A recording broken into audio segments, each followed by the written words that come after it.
Hello everybody and welcome back to my channel. This is Charmaine here from blackhairandskincare.com. If you are new, please make sure you subscribe to my channel. You can follow me on Instagram at blackhairandskincare_ and Sydney Nicole Hair. And I want to get into this video, you guys, because I just want to do my commentary on this video. So the title of this video was called "What is Causing This Woman's Extreme Hair Loss?"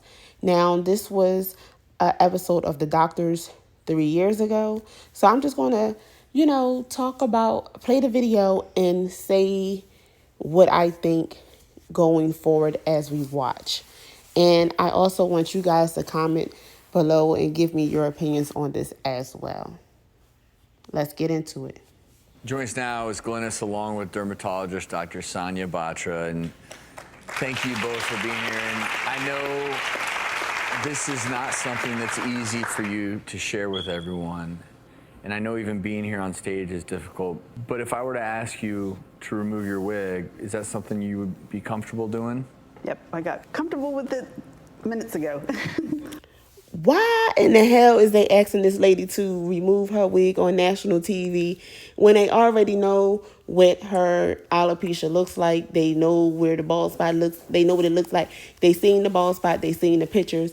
And then to make her feel even more uncomfortable by removing her wig on national TV and then in front of all these strangers she don't know. It's not like she's in the privacy of the doctor's office. And as you heard her say, well, I just got comfortable with it a couple minutes ago. That means she got on the stage and was about to go on. And then they was like, okay, we're going to ask you to remove your wig. Is that going to be a problem? And she agreed to it because, she's on the show and she's trying to get help. She probably know they're going to give her some free help. And she's just trying to fix her situation. But to ask her to remove her wig on national TV in front of everybody, I don't understand the purpose of that when the audience already seen the pictures of her hair loss. But let's keep going.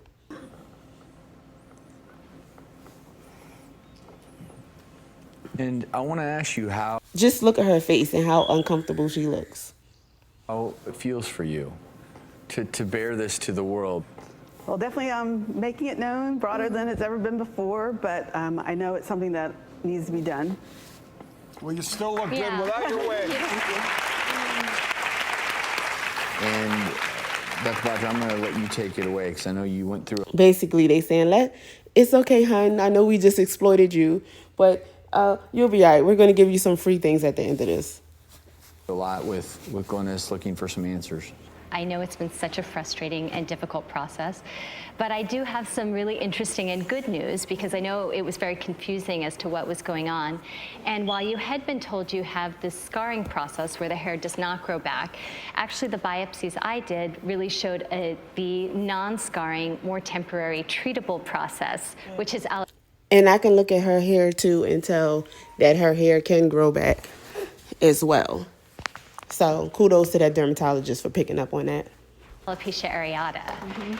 And the thing about alopecia areata is it's more of an autoimmune condition. So for reasons we don't really understand, your immune system is recognizing your own hair follicles. And so that's why you're getting these round patches where the hair just seems to be falling out and is missing. But there's not really under the microscope or in person true scarring where the follicles have been destroyed or lost, which is actually a tremendous source of hope. Yes, definitely. So what are the next steps for Glynis? So the next steps are to calm down the inflammation. So under the microscope, what you Y'all hear what she said? The next step is to calm down the inflammation. And what do I tell you guys all the time in order to calm down the inflammation? For one, you have to make sure you are eating clean and making sure you are taking care of your situation from the inside out. I also tell you that taking pumpkin seeds helps to calm down the inflammation.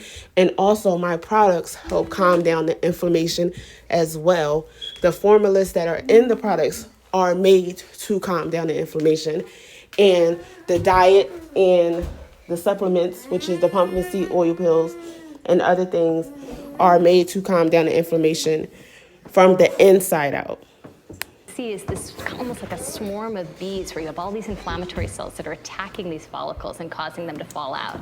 So all of the things that we go from here are either products you apply to the scalp to dispel the inflammation, as you've tried but could continue in a really consistent way, the injections of steroids, which also help to disperse that inflammation but need to be. Y'all already know how I feel about the injections of steroids. Do not get the injections of steroids. It's a waste of time. It's a waste of time. It's a waste of time. And if you look at all of the people who I have helped who don't use steroid injections, you will know that it's a waste of time. Done at regular intervals every 4 to 6 weeks so that as the inflammation calms down and the hair starts to recover, it has a chance. It doesn't just fall out again. So really consistent follow-up with that. And then really... My products also help the inflammation to be gone and for your hair not to fall out again. I am, almost 5 years free of my hair not falling back out after growing it back. Excitingly, there's some new oral medications that have a lot of promise with alopecia areata and have been in the clinical studies and are coming out. So there's a lot of hope and a lot of research in this area. Thank you. That's good to hear. Good news. There's definitely some hope there. And I think your case highlights a lot of frustrations that people can have out there. You may have 1 or 2 opinions. If you're still confused, it is okay to get another opinion. Dr. Batra has provided. Yes, it is. It's definitely okay to get another opinion. And for most of the people who already went to the dermatologist and they don't like what they're the treatment that they're trying to tell them to do, you already know what my opinion is. And if you don't know, make sure you set up a personal consultation so that you're aware. You with that and some answers, but now it's time to help you get that hair back. So we have a surprise for you. Oh my goodness. Dr. Peter Malou from Dermatology Associates of DFW heard your story, wants to help. He wants to meet you in person for a consultation. He's going to develop a plan, start giving you monthly injection treatments free of charge for the next year. Here we go with these injections again. He haven't even seen her yet, and he already saying that he wants to give her free injections for a year. So they're not even looking at alternatives. The fact that she doesn't have scarring right now, and then she's going to get injections worries me because I feel like, and most of you have experienced this already as well, that continuing to get injections will cause scarring on your scalp. Until you see the results you've been looking for, and he feels strongly that by doing this, it will help halt the hair loss, but you also will have it start to grow back. And Dr. Batra, I know that you're excited and you feel like there is really a ton to be hopeful for here. Absolutely, yeah. And I think I know as a mom, one of your biggest concerns, we've all seen this bond between you and your daughter, was whether or not this is something that she would actually inherit and have to deal with. Well, I'm not trying to be funny, y'all, but the mom looked like she got a relaxer in her hair, which is not helping her alopecia areata. And her daughter looks like she has a relaxer, or she has her hair is flat iron, and her daughter will inherit the same problems as her mother if she doesn't change her healthy hair habits going forward, and that's a fact. With. And so one of the other really nice hopeful things about alopecia areata is that while there is a genetic component, and I know your dad had an experience with it in the past, it's really a number of factors. So there's no certainty that she would even expect this. Yeah. I would want her to follow her thyroid just because that is more familial and something that we watch for. Mm-hmm. But on the bright side, it's a much more hopeful prognosis for her as well. Nice. So very nice to hear that's that. Good news, and I'm very hopeful for you. So. I'm sorry, y'all, but they didn't help this lady at all. They didn't help her at all. I wish I can interview her and talk to her now and get an update, because they didn't help her at all. Okay, so let me tell you what my suggestion is. And if you don't know, if you're new to my channel, this is for you. For the people who are familiar with me, you already know. With alopecia areata, first of all, do not get any scalp injections in the steroids.